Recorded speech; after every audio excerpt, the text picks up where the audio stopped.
Now I've gone through many iterations of this and I've changed the landscape quite a bit since I started. I thought I will document a little bit about this vivarium setup. This is for my corn snake. The substrate, let's start from the frame first. This is an aluminium and glass frame. It's 3 feet wide and 2.5 feet high. And the backdrop is also an aluminium sheet, and the base is also an aluminium sheet. It's relatively heavy, quite heavy actually. Maybe the next one that I will get built will be of a different material. But this is sturdy and it can be extended as well. You can keep adding aluminium skeletons on top of it and extend it as per your needs. So, yes, so that is out. And the tank that you see at the bottom, I think is about 8.5 or something like that inches this place. And then the door. Now, the substrate inside is predominantly a mixture of sand. I think it might be 60%, 70% sand. 60% is a relatively close proximate, I think. I go by what feels right in terms of consistency when I feel it with my hands. So, yes, so it's predominantly sand. For aeration, you can't put any soil inside this closed space without some sort of aeration, otherwise it'll rot. Everything will rot inside it. So just predominantly sand, cocoa fiber, cocoa coir, sphagnum moss, then some organic topsoil, a little bit of compost sprinkled, tiny grain tiny grain rocks, very small, tiny rocks. A lot of activated charcoal, loose charcoal, mix horticultural grade activated whatever works. Charcoal works. So just a lot of charcoal, and I think vermiculite and some perlite as well. And I don't. Oh yes, and some wood shavings. What else? Some other bioorganic material that helps in the aeration of the soil. I think dried leaves, flowers, many different things. Whatever I could find around me, and whatever I had available rather. And yes, that is predominantly the substrate. It does not have a false bottom, so there is no bedrock that I've created artificial one because the soil itself is very well aerated. I don't think there is a need for it. Yes, if I was again, if I had another reason why I rather did not add a false bottom is because the tank was already pretty heavy. So adding another layer of rocks, pebbles, clay pebbles, whatever you use for the false bottom, just would have made the transportation, the movement of this slightly more, even more difficult than it already is. But yes, so just predominantly that. And there is a terracotta. This is a terracotta matka, and it's stuffed with hay and sphagnum moss, and inside is little layer. And this is a so it's not just like a flat surface, right? There's a lot of texture in the way I've set it up. So this skull is a nilgai or a blue bull skull that I had lying around for a very long time. It acts as one of the hideouts for the snake. It really likes burrowing inside it. And when I understood that it really likes burrowing inside the skull, what I did, added a lot of layers of substrate, and I had a bark lying. So I made this artificial sort of cavity for it to go inside, and because it's got a lot of loose sand inside, and not just sand, but sand, sphagnum moss, and a little bit of cocoa coir. Not as the mixture is not as wild as the overall substrate. Inside, I've tried to replicate this just hay and sphagnum moss, but sort of more to what the underground feels like, what burrowing rather feels like. So just sort of more loose substrate over here, not very finely, tightly packed or anything. So it can go inside that. That works as one of its tunnels. That tunnel goes inside, and through that tunnel, it sometimes comes out to the burrows out or squeezes itself out to the other side of the skull.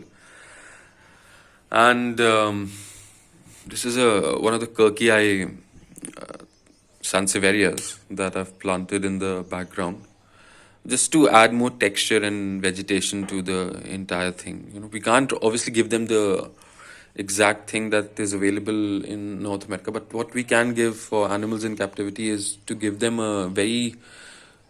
some sort of a naturalistic place where they can act out how they behave in nature, not just artificial newspapers. And I mean, I understand people keep animals like that also, newspapers and just any substrate, hay is fine, I think, but just newspapers and things like that is not very dignified. At the very least, the animal should have the liberty to behave in some fashion that is similar to what it behaves like in the wild. We are human beings, create our own ecosystems, but animals generally just inhabit the ecosystems that are provided by nature itself. So just anyway, the first idea for this whole thing was that I wanted to create some sort of an arid landscape, which is still sort of the idea, and still maybe something I might want to keep adding or removing elements basis that. So I wanted an arid, like a semi-desert, semi-arid, like the Aravalli range or something like that. So I went out looking for native plants to plant inside it, but the changes in Delhi have been so radical in the recent past that it's becoming very difficult to find native plants, shrubs, things like that that are from here. So I wanted to create things that I used to see in my childhood, that arid space, the naturalistic elements, the native plants, the native shrubs, the native bug life of Delhi.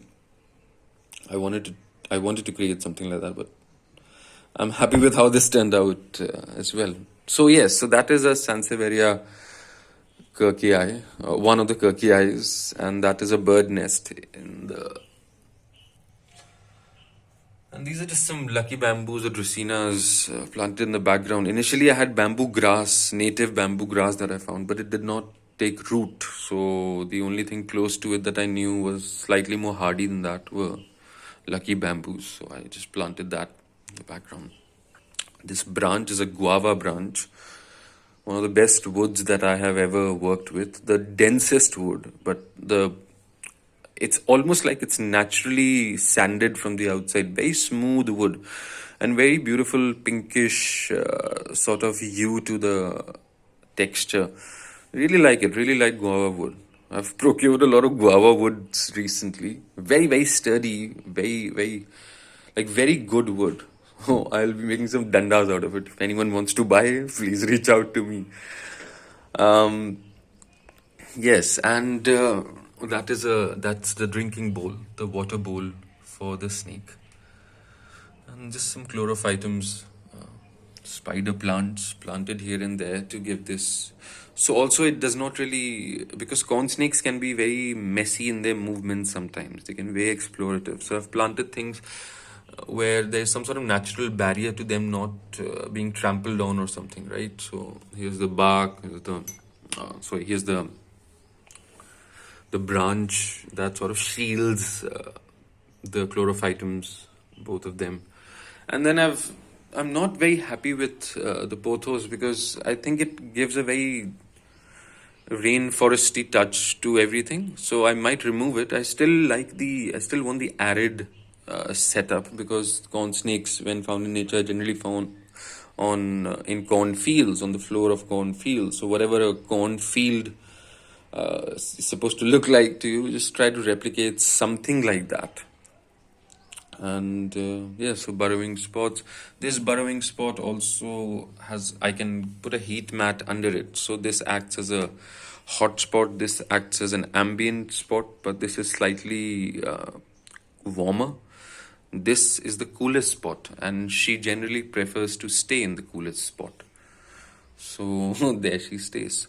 Now, to make the bioactive enclosure work optimally, sorry, to make the bioactive enclosure work optimally, and for me to not constantly disturb the animal, because it's not a dog, it's not a cat, it's not something that wants to show affection to you or anything like that. It's just it's a beautiful display animal predominantly, and of course it has many other functions as well, which I can perhaps go into some other time.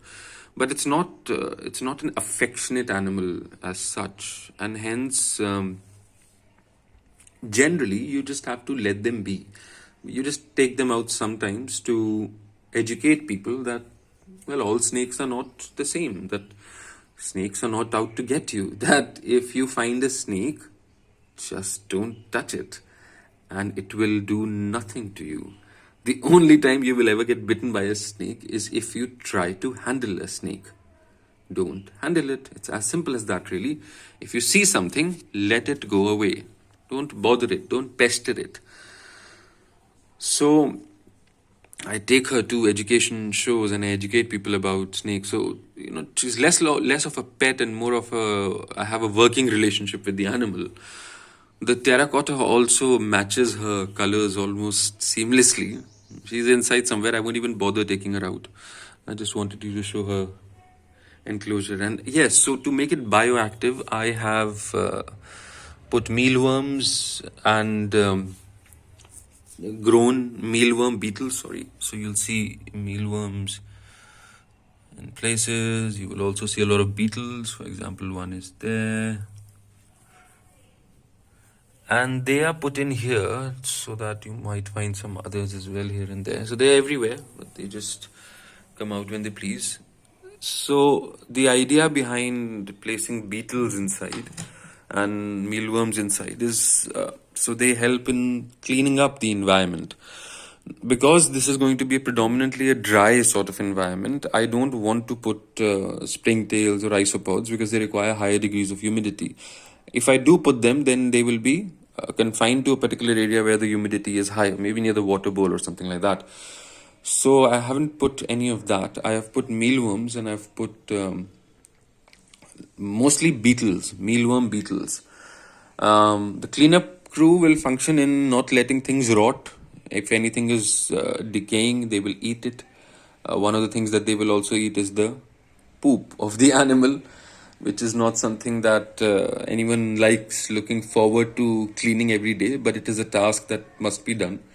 So in case sometimes I forget it, the cleanup crew helps with that. I still have to clean it and I still have to change the bedding. I still have to change the straw, the hay, and the sphagnum moss and all of that. But they help. They substantially help in cleaning up and reducing any odor or things like that. So to understand what species can cohabitate with other species. Now mealworms also reproduce very fast and they grow, population grows really fast. So I've introduced 2 jumping spiders on the opposite ends of the bioactive vivarium. So they will help with some population control. Other than that, obviously, whenever I do spot excessive mealworms, I'm just going to pull them out and I'm going to keep them somewhere else. And yeah, so the other thing that I wanted to show was the elevated levels that I've created. So there's no straight area in the entire structure, and the reason for that is the snake likes texture when they move. Natural ground, natural soil, anywhere that you go is not perfectly flattened. It's always a little there's always texture to it. There's always highs and lows, falls and elevations and descents. So I've tried to replicate that so that the snake it also helps with the shedding of the snake. Like when they shed their skins, if they keep walking in a straight line, it is sometimes difficult for them. So to try to squeeze through spaces and attach their body to squeeze through certain spaces that help in assisting them shed properly.